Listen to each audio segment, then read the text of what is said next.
Bonjour à tous, bienvenue sur Échecs et Pédagogie. Salut Laurent. Salut à tous, salut Romu. Donc voilà le dernier volet de notre thématique sur les sacrifices de dames. Avec Laurent, on a sélectionné deux parties qu'on souhaite vous faire découvrir et qui ont été extrêmement spectaculaires bien évidemment et de très très haut niveau puisque la thématique c'est le sacrifice de dames dans les cycles de championnat du monde. Et la première partie qu'on va vous présenter, c'est la partie entre Geller avec les Blancs et Smyslov, donc tournoi des candidats, donc extrêmement niveau le plus haut de la compétition. Et donc Laurent, à toi maintenant, on est tout oui et on est prêt on salive déjà à l'avance du sacrifice de dames que tu vas nous faire découvrir. Alors c'est parti, on va regarder la partie en entier, elle vaut vraiment le coup d'œil. Donc Geller à les blancs contre Smyslov, 65 comme tu l'as dit.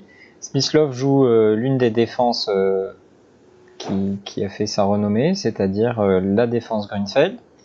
Geller joue l'une des plus grandes lignes, hein. Il accepte d'entrer dans ce fameux combat dans lequel les blancs ont le centre et les noirs de façon très moderne vont chercher à l'attaquer. Donc fou G7, fou C4, C5, cavalier E2. On passe par E2 plutôt que par F3 pour éviter le coup fou G4, un clouage un petit peu désagréable. Et après quelques coups de développement classiques, Smyslov choisit ici le coup Dame C7. Alors il y a énormément d'autres possibilités. On va pas faire un débat théorique ici. Donc Dame C7 est l'un des coups. On comprend que la dame a dans son viseur le fou C4, ce qui explique le coup tour C1 de Geller. Après quoi, tour D8. La dame C7 s'était écartée justement pour laisser le passage pour sa dame. Et Geller, qui était un joueur quand même qui aimait aller de l'avant, choisit ici le coup F4 et on comprend bien son objectif. Il estime que son centre est suffisamment stable pour pouvoir passer à l'attaque en direction du roi de Smyslov. Alors ici, la théorie a évidemment énormément évolué depuis 1965. On sait notamment que le coup fou G4 est probablement meilleur que ce qui a été choisi par Smyslov à l'époque.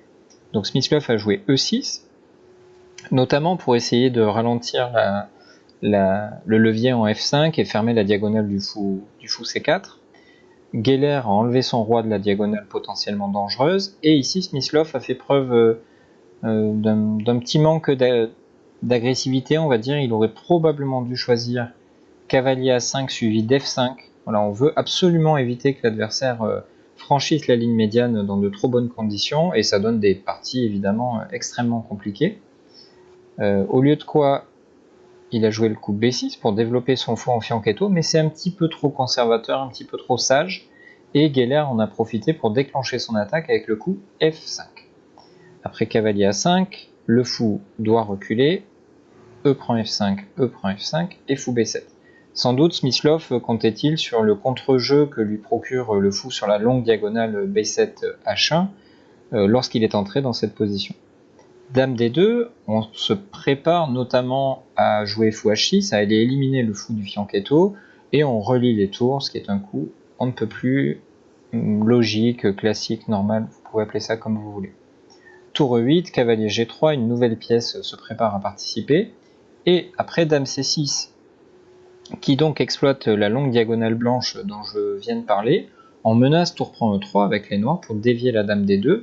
Donc les blancs, Geller va joindre l'utile à l'agréable, il joue tour F2 évidemment pour éviter de se faire mater sur la case G2, mais aussi pour préparer le coup de tour CF1 et ainsi faire participer absolument toutes ces pièces à l'attaque vers le roi adverse.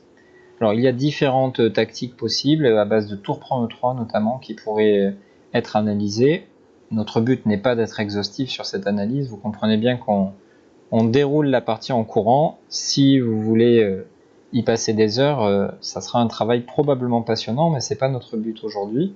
Donc on fait défiler la partie, après tour A D8, fou H6, Geller s'en prend au fou du fianchetto, qui est un petit peu le dernier défenseur du roc, donc on comprend la réaction de Smyslov qui joue fou H8, et maintenant le coup Dame F4, on voit la tour F2 et la Dame F4 commencer à travailler ensemble pour aller menacer des choses au niveau de la case F7, ce qui explique la réaction de Smyslov par tour D7, renforce la case F7.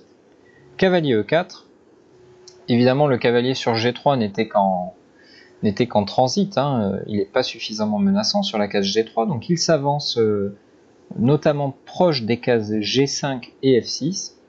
Pour l'instant, la case F6 pour l'instant n'est pas encore disponible, mais on se met en place, on est prêt à l'action au niveau de cette case-là.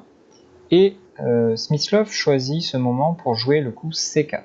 Attaque le fou qui recule, et maintenant tour D en E7, qui amène un attaquant supplémentaire vers le cavalier E4. Alors c'est le moment, le premier moment vraiment spectaculaire de cette partie. Le cavalier E4 est attaqué, et Geller, dans cette position, probablement fidèle à son style, a dû passer pas mal de temps. Il était connu pour ses Zeynot, a dû passer pas mal de temps pour trouver la meilleure façon de continuer, et il a ici trouvé le coup de tour C F1, qui laisse à Smyslov l'opportunité de prendre le cavalier E4 comme il l'avait prévu, et c'est le premier coup de tonnerre de cette attaque. Ici, Geller non seulement ne prend pas la tour sur E4, mais n'enlève pas non plus sa dame de la case F4, et il joue le coup F prend G6. Un coup assez incroyable, qui a pour mission d'ouvrir la colonne F, mais aussi d'ouvrir la diagonale C2H7. On constate ça de façon assez facile, entre guillemets, en analysant le coup tour prend F4, qui permettrait G prend H7, avec une coordination parfaite de la paire de fous, avec le pion sur H7 qui fait mat. Un autre coup qui ne serait pas valable serait le coup dame prend G6, car après fou prend E4, fou prend E4 et dame prend F7, on va quand même réussir notre attaque de mat avec les blancs, parce qu'après dame prend dame et tour prend, le mat par tour F8 sera à peu près inévitable. Alors Smyslov, probablement un petit peu sonné, a choisi le coup F6 pour fermer la colonne F. Et deuxième coup de tonnerre, Geller était probablement quelqu'un de têtu, on lui ferme la boutique, et ben il n'est pas d'accord, et il insiste lourdement avec le coup absolument incroyable, dame G5. Deuxième sacrifice de dame. On comprend encore une fois que la dame n'est pas prenable à cause du mat sur F8. Quelle est l'idée de Geller, qui se doute bien que Smyslov ne va pas prendre la dame? C'est de placer sa dame face au roi noir pour menacer notamment soit le coup G prend H7 échec, soit le coup G7. On peut voir ce coup G7 d'ailleurs dans l'une des variantes. Dans la partie, Smyslov a choisi dame D7. S'il avait choisi par exemple de renforcer le pion F6 par tour 8 en E6, après G7, les carottes sont cuites, le fou est perdu, on ne peut toujours pas prendre la dame à cause du mat sur F8, et évidemment les noirs ne vont pas pouvoir se défendre. Donc Smyslov a choisi dame D7 pour contrôler la 7ème rangée, et maintenant, un coup absolument incroyable à ce moment-là de la partie, Geller vient de sacrifier 2 fois consécutivement sa dame, il est à l'attaque, et il a ici la présence d'esprit de jouer le coup roi G1. Alors ça, Romu, ce sont peut-être les coups les plus difficiles aux échecs. Hein. En pleine attaque, quand ça pète de partout, c'est la guerre, on joue un petit coup tranquille. Comment tu peux nous expliquer ce coup-là? En fait, roi G1, c'est forcément issu d'un calcul précis, c'est-à-dire que le coup naturel dans cette position, en tout cas le premier coup qui vient à l'esprit, c'est tour prend F6. On n'a qu'une envie, c'est poursuivre l'attaque. Mais après tour prend F6, les noirs pourraient faire fou prend F6, dame prend F6, pardon, H prend G6, dame prend G6, roi H8. La fou G5 a l'air le coup normal pour menacer fou F6. On joue tour 4 E6, donc on attaque la dame et en même temps on couvre la case F6. Et malheureusement pour les blancs, après fou F6, les noirs ont tour prend F6. Et si les blancs pouvaient faire tour prend F6, ils seraient certainement gagnants.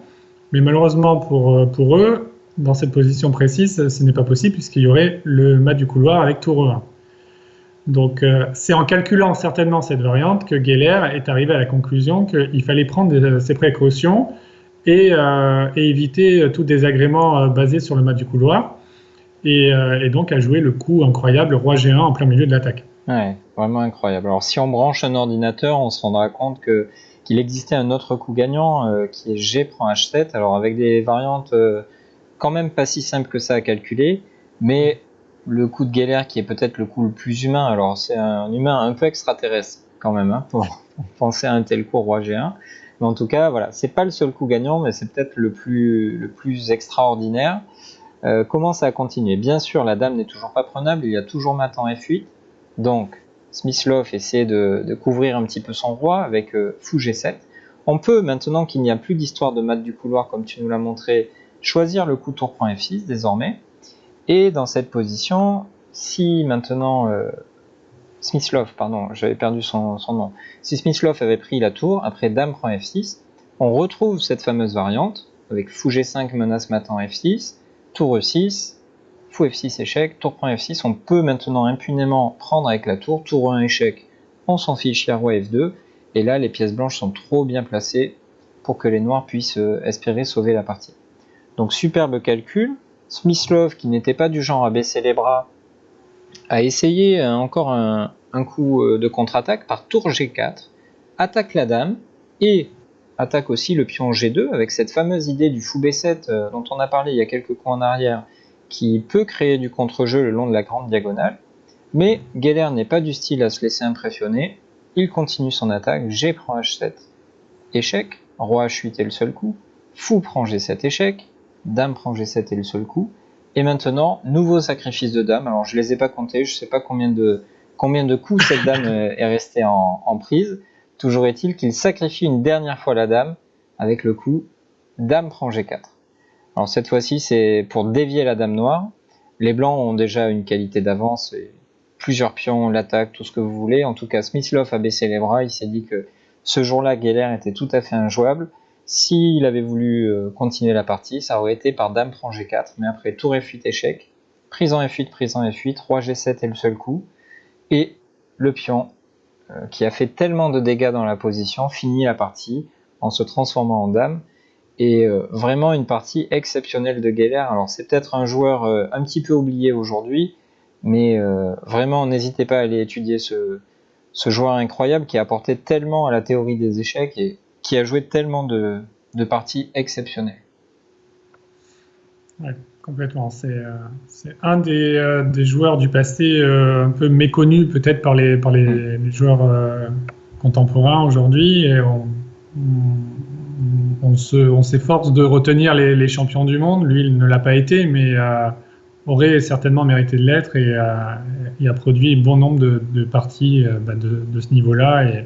Et comme tu viens de le dire, on vous invite vraiment fortement à découvrir, si vous ne le connaissez pas, ce joueur. Ouais, pour prouver ce que tu viens de dire, il y a juste à rappeler qu'en 1965, donc quelques années après que Smyslov ait perdu son titre, Geller a battu 3-0 Smyslov dans ce match de quart de finale de championnat du monde.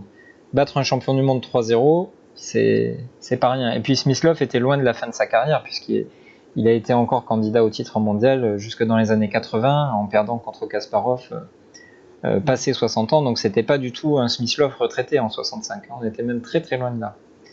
Donc on a sélectionné une dernière partie, Romu, que tu vas avoir le privilège de nous présenter.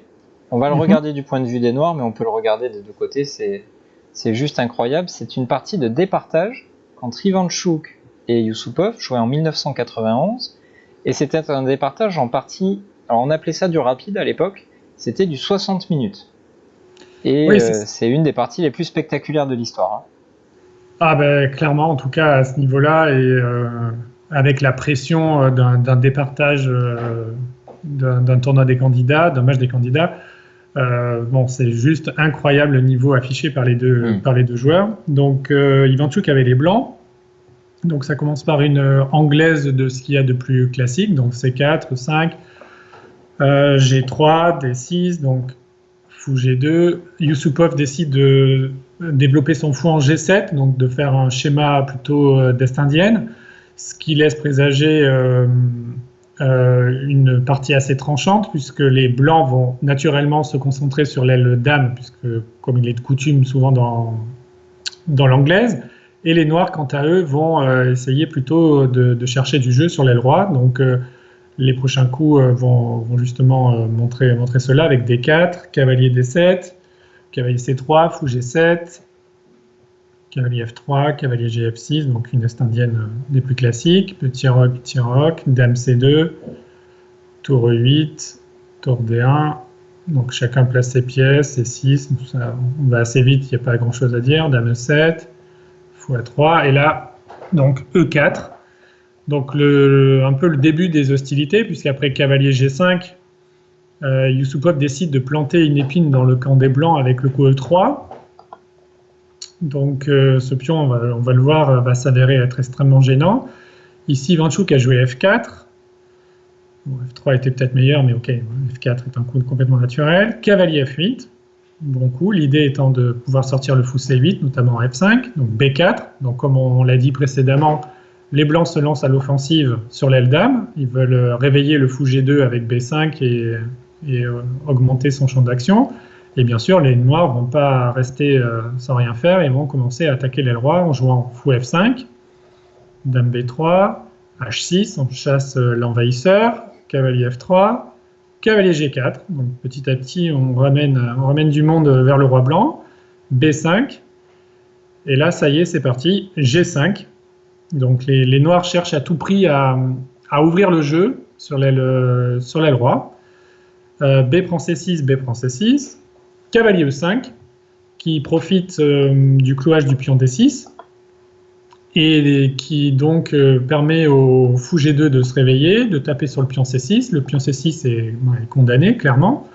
Donc les Noirs, évidemment, ne regardent pas trop de ce côté-là de l'échiquier et se concentrent plutôt sur l'aile roi, et donc vont jouer G prend F4, cavalier prend C6, dame G5. Donc on voit que chaque coup noir, une pièce supplémentaire débarque. Donc là, on voit un bel amas de pièces noires autour du roi blanc. Mais la situation reste extrêmement tendue parce que on peut dire la même chose de l'autre côté. À chaque coup blanc, un pion noir disparaît sur l'aile dame. Donc le nettoyage a bien commencé sur l'aile opposée. Et si les noirs n'arrivent pas à remporter la victoire grâce à une attaque directe contre le roi blanc, on imagine bien que les pions blancs au centre et sur l'aile dame vont faire la différence et vont permettre aux blancs de l'emporter. Donc Yusupov ramène une pièce supplémentaire avec cavalier G6, cavalier D5.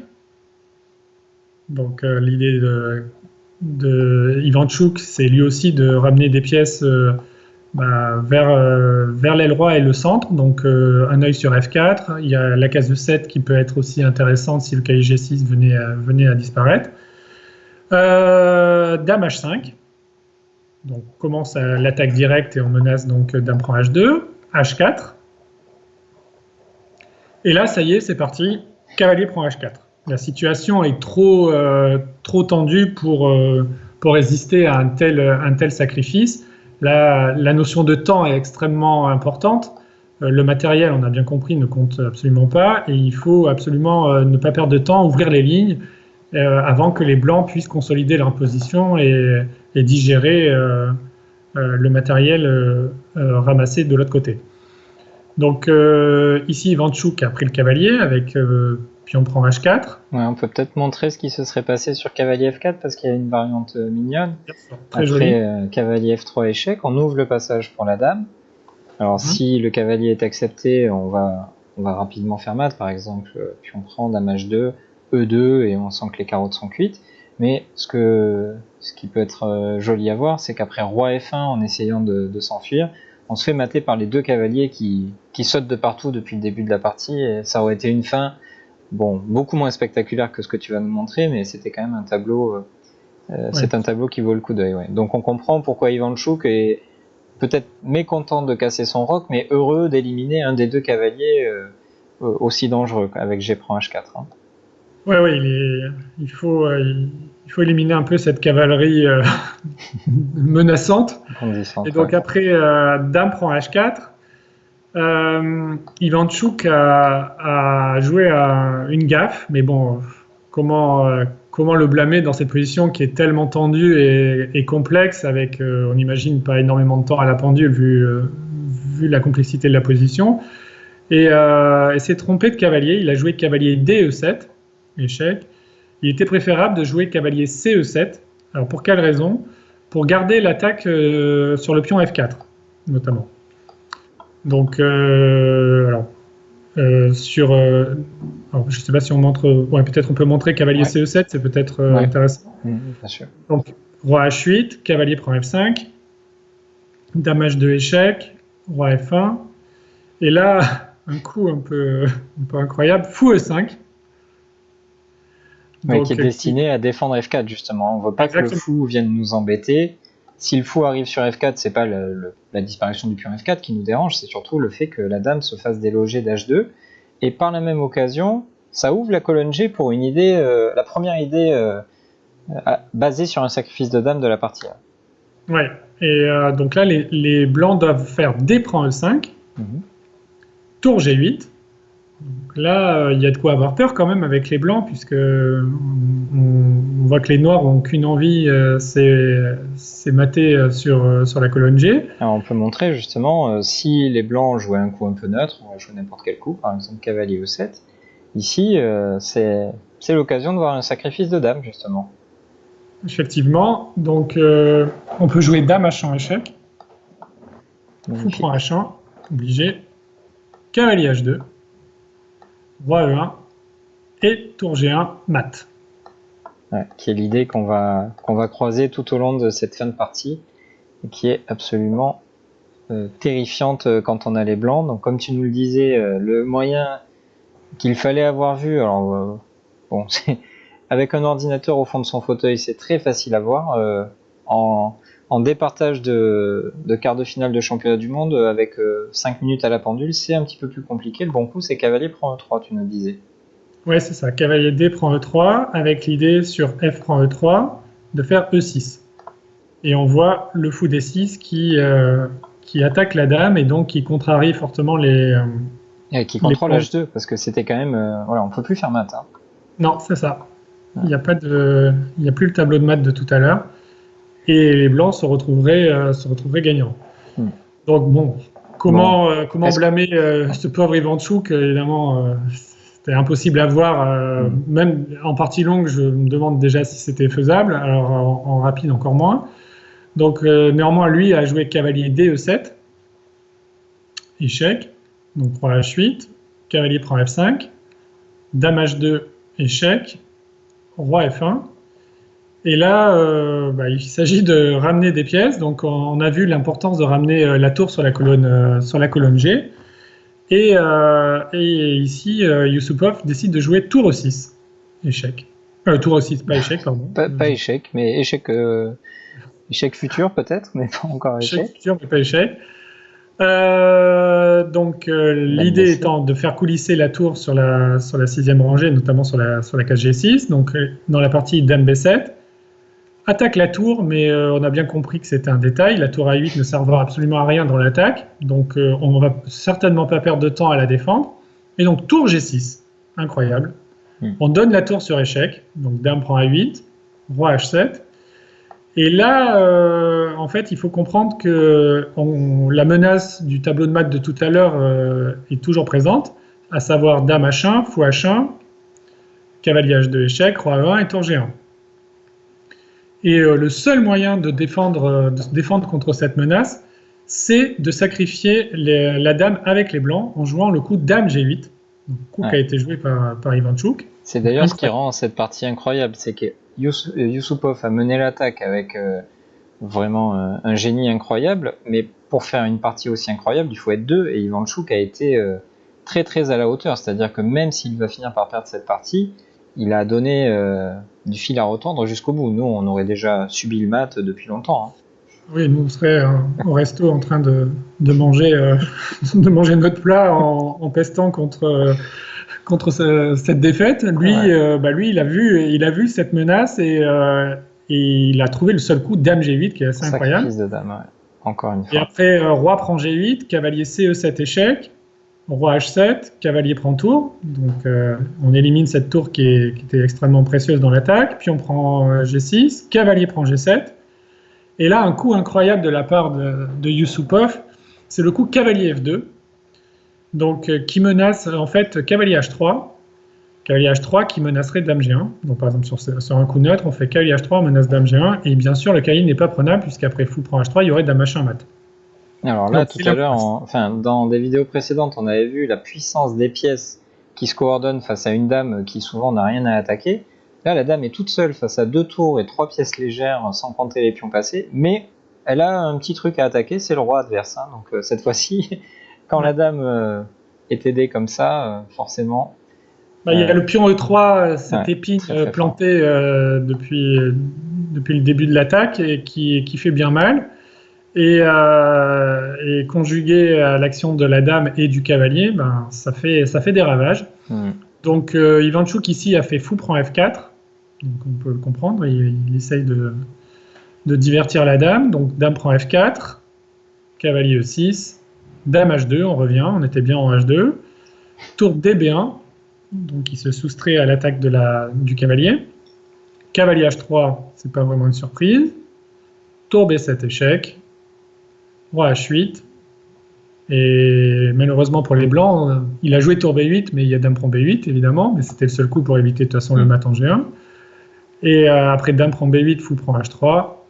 Le problème c'est que l'attaque ne s'essouffle pas puisque dame G3 met fin à la partie puisqu'on menace tout simplement dame F2 mat.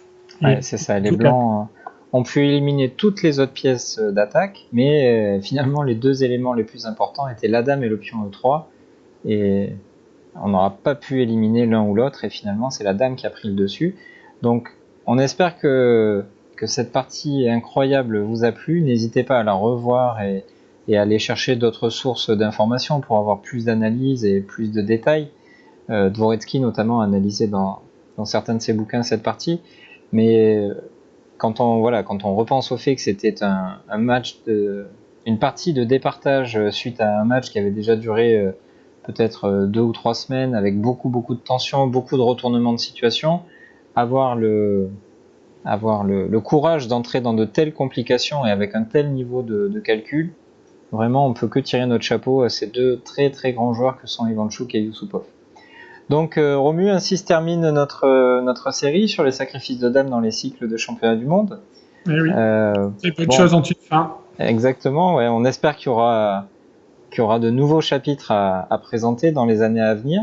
Mais en tout cas, on s'est dit que voilà, étudier l'histoire du jeu d'échecs à travers un thème aussi plaisant à voir que les sacrifices de dames pouvait être une bonne façon d'inaugurer notre nouvelle présentation, nos nouveaux thèmes, on va dire. Voilà, on va essayer de fonctionner avec des thèmes généraux tout au long de séries de 3, 4, 5, 6 vidéos parfois, en essayant de varier les thèmes autant que faire se peut. Donc n'hésitez pas à nous faire votre retour sur cette première série. Donc je répète le titre, Les sacrifices de dames dans les cycles de championnat du monde. On n'a probablement pas été exhaustif. Si vous connaissez si vous pensez à d'autres exemples célèbres de sacrifices de dames au cours de ces cycles, n'hésitez pas à mettre dans les commentaires certains exemples qu'on aurait pu oublier ou qu'on a préféré passer sous silence. On vous remercie de liker la vidéo si vous l'avez appréciée. N'hésitez pas à partager notre travail auprès de vos amis qui souhaitent progresser aux échecs avec, on l'espère, beaucoup de plaisir en notre compagnie. Et on vous dit à très très vite pour de nouveaux thèmes tout aussi plaisants, on espère. À bientôt. À bientôt.